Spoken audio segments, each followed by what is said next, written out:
नमस्कार किसान भाई बहनों, कृषि दर्शन कार्यक्रम में आपका हार्दिक स्वागत है। किसान भाइयों, बदलते समय के साथ साथ खेती के तौर तरीके भी बदल रहे हैं। ऐसे बदलते समय के साथ साथ हमें भी अपने खेती बाड़ी के जो काम हैं उनको बदल लेना चाहिए। किसान भाइयों, जैसे कि हम अपना मकान बनाते हैं, एक प्लाट होता है, उसके लिए हम किसी इंजीनियर से पूछते हैं, बढ़िया उसका मकान सुंदर बने, हवादार बने, ऐसी व्यवस्था करते हैं। वैसे ही किसान भाइयों, हम अपने खेत में जो कृषि विशेषज्ञ हैं उनसे हम सलाह लेते हैं कि अब किन फसलों को बोना चाहिए, मौसम ख़राब है तो हमें क्या करना चाहिए, अगर हम पशुपालन का काम कर रहे हैं तो हमें क्या करना चाहिए। इन तमाम बातों की हम जानकारी लेंगे तो बेहतर ढंग से अपन खेती कर सकते हैं और खेती को बहुत बढ़िया लाभ का धंधा बना सकते हैं और बना भी रहे हैं। किसान भाइयों, आज हम आपको कृषि में क्या सामूहिक काम करना चाहिए, क्या हमारे किसान भाइयों को पशुपालन करने से क्या लाभ हो सकता है, इन तमाम बातों की जानकारी देंगे। जानकारी देने के लिए आज हमारे साथ हैं कृषि विशेषज्ञ डॉक्टर आशीष श्रीवास्तव जी। आप कृषि महाविद्यालय गंजवासुधा में पदस्थ हैं, आपका स्वागत है। नमस्कार किसान भाइयों। साथ में हमारे साथ एक ऐसे किसान हैं जो पशुपालन को एक लाभ का धंधा कैसे बनाया जा सकता है और जो पढ़े लिखे नौजवान गांव में रहते हैं वो डेयरी व्यवसाय से कैसे लाभ प्राप्त कर सकते हैं, इस संबंध में बताएंगे। उनका भी कार्यक्रम में डॉक्टर अमित जी जोशी, आपका भी कार्यक्रम में स्वागत है। सबसे पहले हम आशीष जी से जानना चाहेंगे कि वर्तमान में हमारे प्रदेश में फसलों की क्या स्थिति है। देखिए, आपने बड़ा अच्छा प्रश्न किया है। पिछले कुछ दिनों से मौसम की अनिश्चितता से प्रदेश के कई क्षेत्रों में लगातार बारिश से कई किसान भाइयों की फसलों को थोड़ा सा, जिन्होंने लेट बोनी की उनकी गेहूं की फसल को नुकसान हुआ है, लेकिन फिर भी जो है समय पे कुछ लोगों ने फसल की कटाई कर ली तो वो उस चीज़ से बच गए। मैं उन सभी किसान भाइयों से कहना चाहता हूं जिन्होंने इस मौसम में मूंग और उड़द जो है लगाई है, वे किसान भाई विशेष तौर पर ध्यान रखें, क्योंकि इस समय जो मूंग लगाई है उसमें खेत का सघन निरीक्षण करना बहुत ही आवश्यक है, क्योंकि इस समय जो फसल है लगभग वो 20 से 25 दिन, कुछ किसान भाइयों की 30 दिन की भी फसल हो गई है, तो खेत का निरीक्षण करें। इस समय जो मुख्य रूप से बीमारी की मैं बात करूं तो पीला मोज़ेक रोग का प्रकोप की शुरुआत हो रही है, तो उसको देख लें, उस रोग को पहचानें और पहचानने के बाद जो अनुशंसित फफूंदनाशक दवा हैं उनका किसान भाई छिड़काव करेंगे तो लाभ होगा। और बाकी मैं और अन्य किसान भाइयों से कहना ये चाहता हूं कि चूँकि अभी मौसम खुल गया है, टेम्परेचर लगभग 40 से ऊपर चल रहा है, तो खेत में जो है चाहे वो खेत की जो है तैयारी कर लें, और जिन किसान भाइयों ने पिछले 3 साल में अगर प्लाव नहीं किया है वे प्लाव करें, ताकि मिट्टी के जो पोषक तत्व हैं जो ज़मीन के निचली सतह पे ऊपर आ जाएं, आने वाले खरीफ के मौसम में वो अच्छी पैदावार ले सकें। बिल्कुल किसान भाइयों, डॉक्टर साहब ने एक बात तो बहुत बढ़िया बताई कि ये ही वो समय है जब हमारे किसान भाई गहरी जुताई करना ही चाहिए, और एक ऐसा ये समय है इसमें मिट्टी परीक्षण भी करना चाहिए। डॉक्टर साहब, जो किसान भाई गहरी जुताई कर रहे हैं, खेत खाली जिनके हैं, लेकिन जिनके पास पर्याप्त मात्रा में सिंचाई के साधन है, क्या वो इन दिनों में कोई फसल बो सकते हैं? कौन सी फसल उन्हें बोना चाहिए? देखिए, जैसे कि मैंने बताया, आजकल किसान काफ़ी जागरूक हो गया है, और मैं आपको बताना चाहता हूँ पिछले लगभग 4 या 5 साल की अगर हम बात करें पुरानी, तो हरदा है, होशंगाबाद है, भोपाल है, विदिशा जिलों में किसान भाई जो है ग्रीष्मकालीन मूंग की जो है खेती जो है लगातार कर रहे हैं। और एक और बहुत अच्छी विशेषता जो मूंग की है, वो 65 से 70 दिन में फसल आ जाती है, तो किसान को अच्छी पैदावार मिलती है और एक तीसरी फसल की भी प्राप्त हो जाती है। और खरीफ के मौसम में चाहे वो धान लगाएं, चाहे सोयाबीन लगाएं, अन्य दूसरी फसल लाएं, वो भी समय पर लगा सकते हैं। तो मैं उन्हीं सभी किसान भाइयों से कहना चाहता हूं कि वे मूंग लगाएं। मूंग की K851 एक बहुत अच्छी किस्म है जो कि मोज़ेक रोग प्रतिरोधी भी है और पैदावार भी अच्छी देती, तो इस किस्म का चुनाव करें, या BM10 एक और किस्म है उसका चुनाव कर सकते हैं, उसको लगाएं। साथ में आप सब जानते हैं कि हमारे किसान जो है, कई किसान हैं जो कद्दू वर्गीय फसलें हैं, चाहे सब्जी की फसलों की बात करूं, वो लगा रहे हैं, और साथ में जो है बहुत सारे किसान टमाटर है, मिर्च है, तो जिनके पास अगर सिंचाई के साधन हैं वे किसान भाई सब्जी भी लगाकर अच्छी पैदावार ले सकते हैं। और एक महत्वपूर्ण बात जो किसान भाइयों को हमेशा ध्यान रखना है वो है खेत का सघन निरीक्षण करें, समय पर जो है अगर कीड़े का प्रकोप हो रहा है तो समय पर कीटनाशक दवा का छिड़काव करें। और विशेष तौर पर ध्यान रखें जब कीटनाशक दवा का छिड़काव करें तो जैविक कीटनाशक के ऊपर अपना ज़्यादा ध्यान रखें, जिससे कि कीड़ों का प्रकोप भी कम होगा, लागत भी कम होगी और पैदावार भी अच्छी मिलेगी। तो किसान भाइयों, खास बात तो डॉक्टर साहब बता रहे हैं कि खेत का सघन निरीक्षण करें। हमारे गांव में भी बड़े बुजुर्ग कहते हैं खेती धनी सेती, अर्थात किसानों को निरीक्षण करना ही चाहिए। और बात ग्रीष्मकालीन फसलों की चली तो डॉक्टर साहब ने बताया मूंग इत्यादि आपको बोना चाहिए, लेकिन इन गर्मियों के दिनों में हमारे किसान भाइयों को और बहुत 2-3 खास बातों का ध्यान रखना चाहिए, वो डॉक्टर साहब से बाद में पूछेंगे। लेकिन आज हमारे साथ एक पशुपालक किसान भाई हैं जो स्वयं तो पढ़े लिखे हैं, लेकिन वो जो नौजवान किसान हैं उनको वो डेयरी व्यवसाय में क्या करना चाहिए इस संबंध में जानकारी देंगे। अमित जी जोशी, आपका तो स्वागत है, एक बार फिर स्वागत है। सबसे पहले आप हमें ये बताएं कि जो किसान भाई पशुपालन या डेयरी व्यवसाय से जुड़ना चाहें तो उन्हें क्या करना चाहिए। देखिए, डेयरी व्यवसाय जो है वो अब एक पारंपरिक व्यवस्था से अगर निकल के बाहर आ जाए, हम लोग अगर उसके साथ और भी चीज़ें कर लें। पहले पारंपरिक व्यवस्था में ये होता था कि डेयरी मतलब दूध का उत्पादन, अब इसको थोड़ा सा बदलाव करना पड़ेगा। दूध का उत्पादन तो वो तो मूल उसका है ही, लेकिन उसके साथ साथ आपको गोबर की तरफ भी उतना ही ध्यान देना है और गौमूत्र की तरफ भी उतना ही ध्यान देना है। अगर इन तीन को अगर उत्पादन के रूप में किया जाए तो वो ज़्यादा उन्नत हो सकता है। जी जी। तो किसान भाइयों, जैसे आप डेयरी कर रहे हैं, आप गौ पालन कर रहे हैं, तो दूध है ही, दूध के साथ साथ आप गौमूत्र और गौमूत्र के साथ साथ गोबर का क्या उपयोग हो सकता है आप बेहतर जानते हैं। आप उसको वर्मी कंपोस्ट तैयार कर सकते हैं, गोबर गैस संयंत्र लगा सकते हैं और लगा भी रहे हमारे किसान भाई। जोशी जी, जो किसान भाई आपने कहा है कि दूध के उत्पाद, तो क्या क्या उत्पाद हमारे जो नौजवान किसानों के बच्चे हैं वो कर सकते हैं। देखिए, क्या होता है कि दूध का उत्पादन तो कर लेते हैं, बहुत उत्पादन हो जाता है, लेकिन उसके बाद ग्रामीण स्तर पे ये देखा गया है कि चूंकि दूध तो सभी के यहाँ हो रहा है और अगर वो शहर के पास नहीं है, वो गांव थोड़ा सा अंदरूनी मतलब अंदर की तरफ है, डेंस पॉपुलेटेड एरिया से थोड़ा दूर है, तो वहाँ पे हमें उतनी कीमत नहीं मिल पा रही है जितनी की मिलनी चाहिए। तो उसके साथ ये किया जा सकता है कि दुग्ध उत्पादों का प्रसंस्करण मतलब प्रोसेसिंग की जा सकती है। प्रोसेसिंग करके मावा आप बना सकते हैं जिसकी की शेल्फ लाइफ ज़्यादा होती है।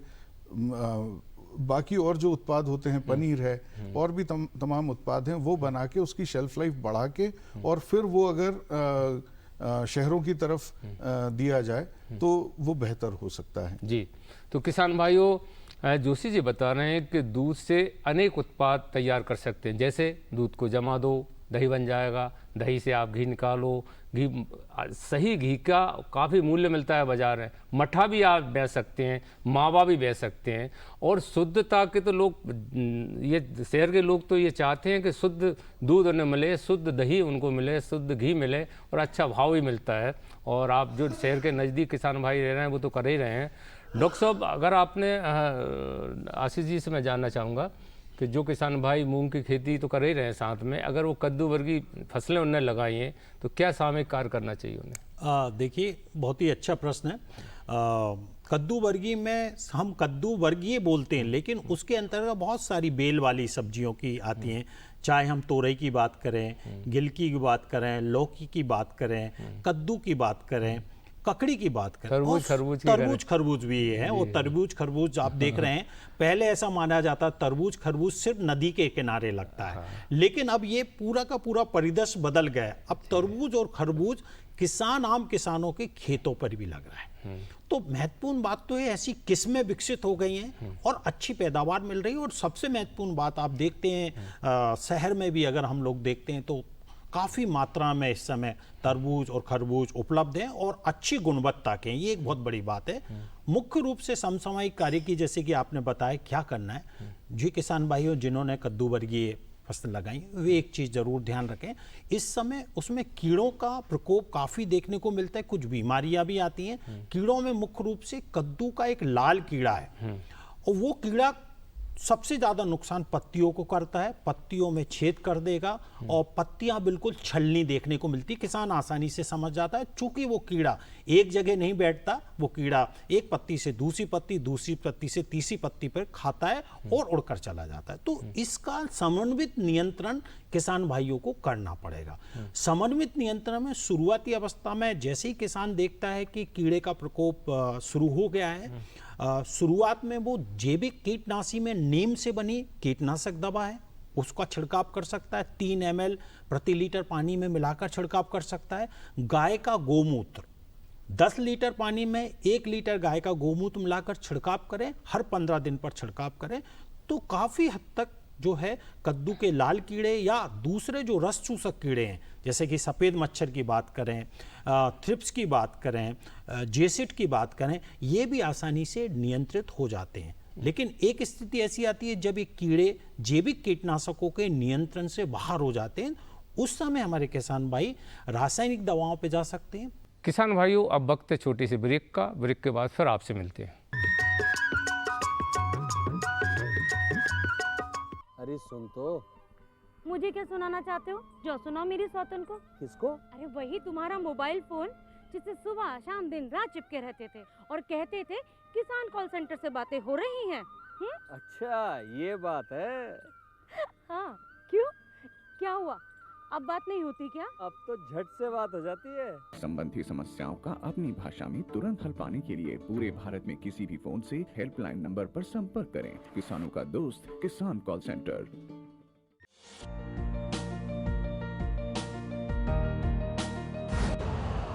यूरिया का स्वदेशी उत्पादन 70 लाख टन बढ़ाने के लिए 6 उर्वरक संयंत्रों का उद्धार किया जा रहा है। FCIL के गोरखपुर, सिंदरी, तलचर और रामागुंडम संयंत्र, HFCL की बरौनी इकाई और BVFCL की नामरू फोर्थ। सोने पर सुहागा ये है कि देश में अब बनेगा सिर्फ नीम लेपित यूरिया, क्योंकि इससे होगा किसानों का फायदा ही फायदा। अनाज का उत्पादन 10% तक बढ़ेगा, बढ़ेगी 10 से 15% नाइट्रोजन क्षमता।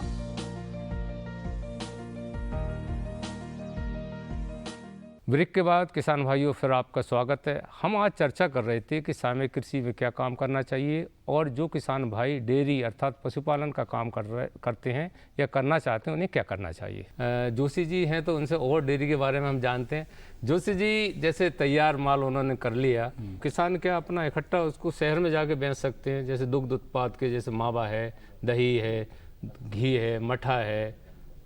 देखिए, सीधे कस्टमर तक तो जाना मुश्किल होता है, लेकिन हाँ, शहरों में बहुत सारी दुकानें होती हैं, वो लोग रेगुलर नियमित रूप से परचेज करते हैं, खरीदारी करते हैं, तो उनके पास बेचा जा सकता है। और वो लोग भी जो दुकानदार हैं, दुग्ध उत्पादों के दुकानदार हैं, वो भी अच्छा उत्पादन तो चाहते ही हैं, तो वो बहुत आसानी से खरीदते हैं। अगर बात रोजगार की करें जोशी जी, तो रोजगार के रूप में कैसे पशुपालन से रोजगार कैसे प्राप्त किया जा सकता है? देखिए, रोजगार विषय एक बहुत बड़ा विषय है। तो अभी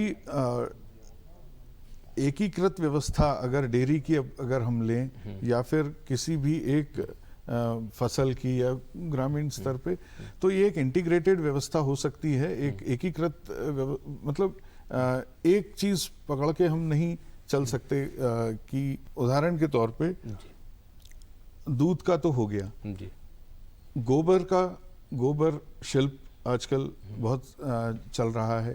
गोबर शिल्प के साथ साथ गोकाष्ठ का बिजनेस बहुत बढ़ गया है। हर ग्रामीण स्तर पे ये कहा जा रहा है कि भाई लकड़ियां ना काटी जाएं, तो उसकी जगह पे क्या हो सकता है? उसकी जगह पे गोकाष्ठ हो सकता है। गोकाष्ठ में आपका जितना भी एग्रीकल्चर वेस्ट है या गार्डन वेस्ट है, ये सब मिला के गोकाष्ठ बन के वो आप जो हमारे आसपास या तो ईंधन के लिए उपयोग में ला सकते हैं या फिर जो शमशान भूमि होती है वहाँ के लिए यूज हो सकता है। जैसे भोपाल में तो अब लकड़ियों का उपयोग करीब करीब नहीं सा हो गया है, बंद ही हो गया है। तो यहाँ पे तो जितना भी शमशान भूमि में उपयोग हो रहा है वो गोकाष्ठ ही उपयोग हो रहा है और अच्छी कीमत मिल रही है।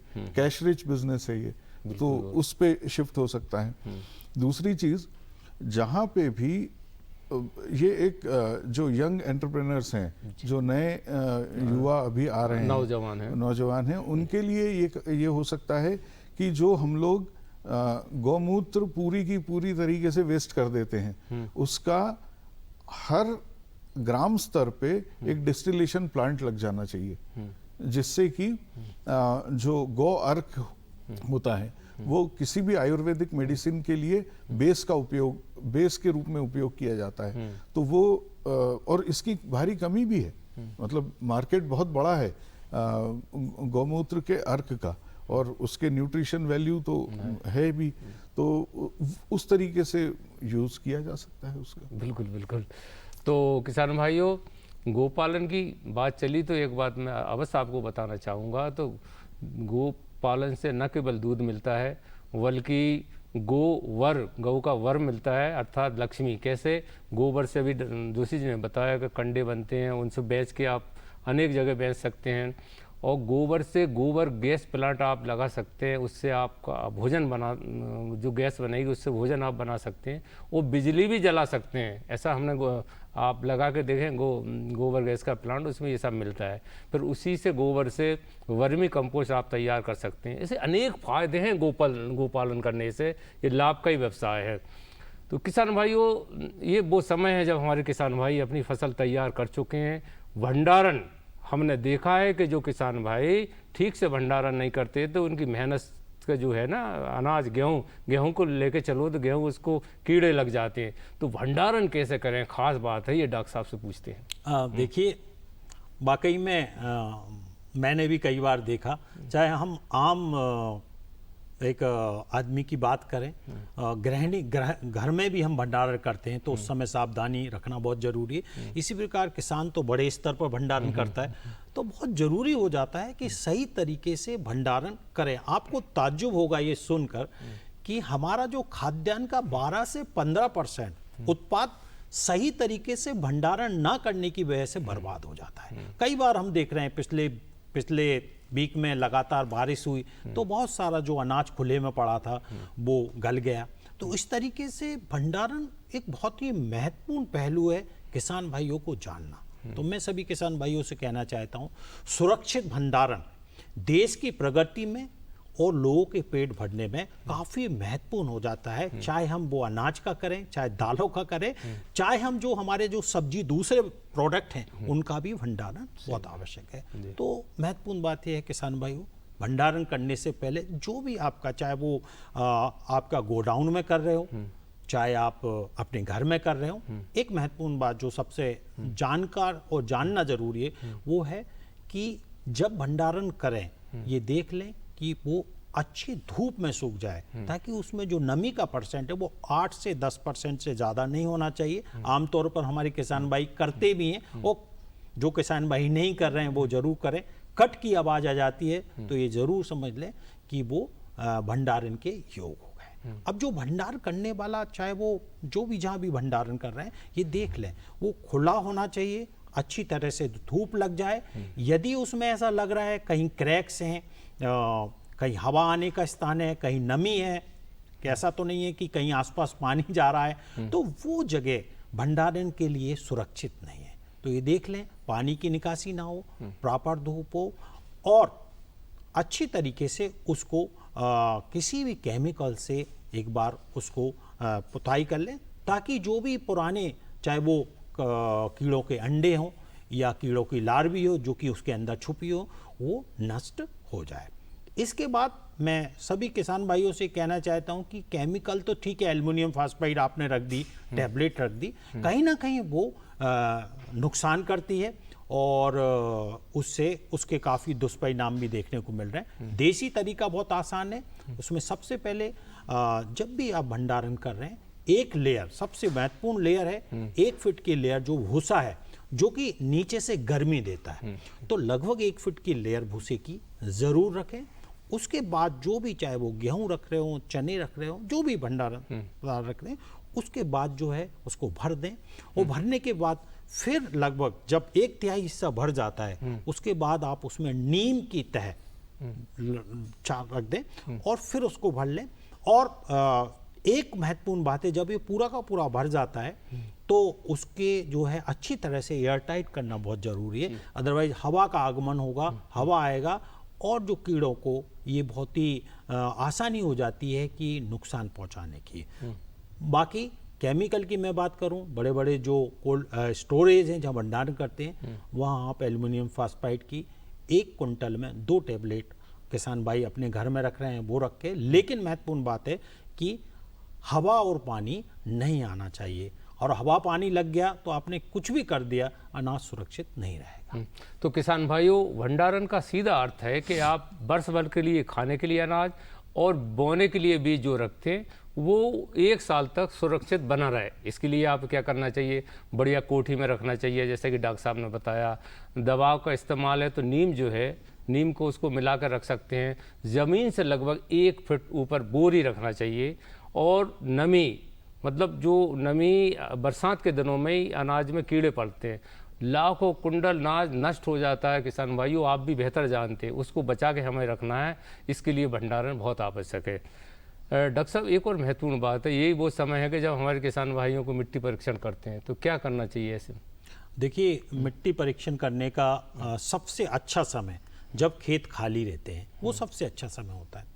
मिट्टी परीक्षण करने से जो सबसे महत्वपूर्ण बात है, क्योंकि इस समय जो खेती करने का जो पैटर्न है वो पूरी तरीके से बदल गया है। अब हमारे किसान भाई सघन खेती कर रहे हैं, 1 साल में 2, 3, 4 तक फसल ले रहे हैं। और जब फसल लेंगे तो जो मिट्टी में जो पोषक तत्व होते हैं, उन पोषक तत्वों को फसल लेती है तो पोषक तत्वों की कमी होती है, और इसका सबसे ज़्यादा असर पैदावार पर देखने को मिलता है। और रोग प्रतिरोधक क्षमता कम होती है, जिससे बीमारियों का प्रकोप बढ़ता है। तो किसान भाई अपने खेत की मिट्टी का परीक्षण करा लें। कृषि विज्ञान केंद्र हैं, वहां जाके अपनी मिट्टी का परीक्षण करा सकते हैं। नमूना लेने का तरीका मैं सारे किसान भाइयों को बताना चाहता हूं, क्योंकि वो बहुत ही सावधानी से लेना चाहिए। यदि किसान भाइयों का खेत 2 एकड़ है, किसी का 10 एकड़ है, किसी का 20 एकड़ है, किसी का 5 एकड़ है, अलग अलग साइज का है, तो जितना बड़ा खेत है उतने बड़े खेत से जगह जगह से नमूना वो कलेक्ट कर ले और फिर उस नमूने को आपस में मिला ले, और मिलाने के बाद उसके 4 हिस्से कर ले। 4 हिस्से के बाद फिर ये देख लेगा अगर वो मिट्टी ज़्यादा है तो फिर उसको भी करके लगभग एक नमूना जो है आधा किलो के लगभग जो है नमूना होना चाहिए। उस नमूने का एक विशेष ध्यान रखें कि इसमें जब भी गड्ढा खोदना है या नमूने को मिट्टी अगर मोटी है तो उसको मिलाना है तो लकड़ी का ही किसी चीज़ का इस्तेमाल करना है, ये ध्यान रखना है। उसको बारीक करके किसी भी एक थैली में ले लें, थैली कपड़े की हो, सूती कपड़े की हो, उसमें उस मिट्टी को भर दें और भर के उस पर अपनी पूरी जानकारी कि किस खेत की है, रकबा क्या है, उस खेत की पहचान क्या है, ये एक पूरा का पूरा स्लिप उसमें होना चाहिए। और मिट्टी परीक्षण प्रयोगशाला में वो सैंपल दे दें और जब रिपोर्ट आती है उस रिपोर्ट का अध्ययन करें, उसके अनुसार उन पोषक तत्वों की उपलब्धता सुनिश्चित करेंगे तो मुझे लगता है कि किसान भाई जो है जो भी फसल लगा रहे उसके अनुसार पोषक तत्व देते हैं।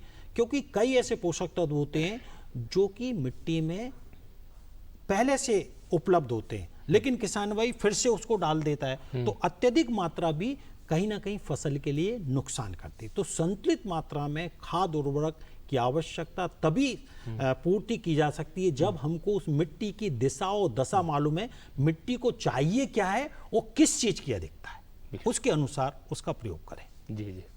तो किसान भाइयों, मिट्टी की क्या उपयोगिता है, परीक्षण करने से क्या फ़ायदे होते हैं? किसान भाइयों, जैसे हम अपने शरीर की पूरी जांच करा देते हैं, जांच के बाद डॉक्टर साहब आपको बताते हैं कि भैया तुम्हें इन चीज़ों की कमी है, ऐसे भोजन किया करो।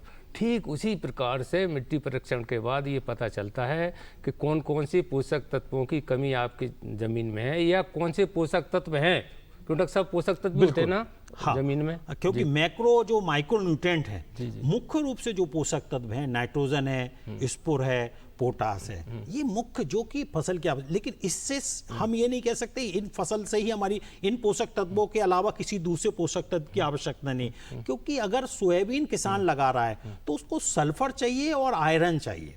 इसके बिना पैदावार अच्छी नहीं होगी, क्योंकि तिलहनी फसल है। तो ये देखना है वो कौन सी फसल लगा रहा है, उस फसल के लिए कौन से पोषक तत्व चाहिए। जैसे कि सोयाबीन के लिए नाइट्रोजन कम चाहिए, लेकिन यदि किसान धान लगा रहा है तो फिर नाइट्रोजन की मात्रा ज्यादा लगेगी। गन्ना लगा रहा है तो धान से और ज्यादा लगेगी। इसी हिसाब से पोषक तत्वों की आवश्यकता घटती बढ़ती रहती है, इसलिए किसान को ये जानकारी बहुत आवश्यक है। डॉक्टर साहब, आप चलते चलते हमारे जो पशुपालक किसान भाई है, नौजवान खास तौर से, उनसे कुछ कहना चाहेंगे तो कहें। हाँ, उनसे एक ये कहना चाहूँगा कि इसको अब पारंपरिक व्यवस्था बंद करें, केवल दूध नहीं गोबर और गौमूत्र का भी उपयोग करें, और साथ में अगर आप शहरों के पास में हैं तो शहरों में एग्रो टूरिज्म को भी अपने अपने जो गोपालन है उसका एक हिस्सा बनाएं, ताकि लोग भी आपकी डेयरी आके देख सकें और ज़्यादा से ज़्यादा जुड़ाव महसूस कर सकें। जोशी जी, आप हमारे प्रोग्राम में आए, आपने डेयरी से संबंधित खास तौर से युवा किसानों के लिए जो जानकारी दी, बहुत बहुत धन्यवाद। डॉक्टर साहब, आप गंज वासुदा से हमारे बीच में पधारे, आपने हमारे किसान भाइयों को सामयिक कृषि की जानकारी दी, बहुत बहुत धन्यवाद। नमस्कार किसान भाई। किसान भाइयों, अभी आपने देखा और जाना कि अगर हमारे किसान भाई कृषि विशेषज्ञ का लाभ लें, जैसे डॉक्टर साहब ने बताया कि जायद फसलों को कब बोना चाहिए, कौन कौन सी बीमारी से बचाना चाहिए, समय पे सिंचाई करना चाहिए, मिट्टी परीक्षण करना चाहिए, और ख़ास बात यह है कि जो अनाज तैयार हो गया उसको भंडारक सही ढंग से करें, इससे साल भर अनाज सुरक्षित बचे। किसान भाइयों, अगले कार्यक्रम में फिर ऐसी नई जानकारी के साथ आपसे मिलेंगे, तब तक के लिए नमस्कार।